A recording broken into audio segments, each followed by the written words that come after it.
Hello friends, in this quick tutorial I'm going to show you how to increase maximum upload file size in WordPress cPanel. But before getting started this video, make sure to subscribe. How to 1 minute. So first of all, open your cPanel and search here PHP, and you will get this option here, select PHP version. So click on it.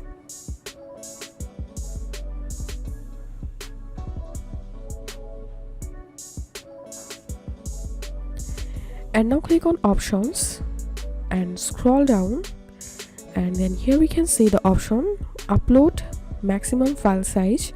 Click on it, and from here you can easily increase the maximum file upload size. So I'm going to select here 128 megabyte, and then here you can see it's successfully saved. And you can change the post maximum size file size from here. You can change the memory limit from here. So that's it for now. If you have any questions, feel free to post in the video description below. If you think to see more WordPress videos, please check the links in descriptions. If this video helped you, give a thumbs up and please consider subscribing to my channel How to 1 Minute. Thank you so much for watching.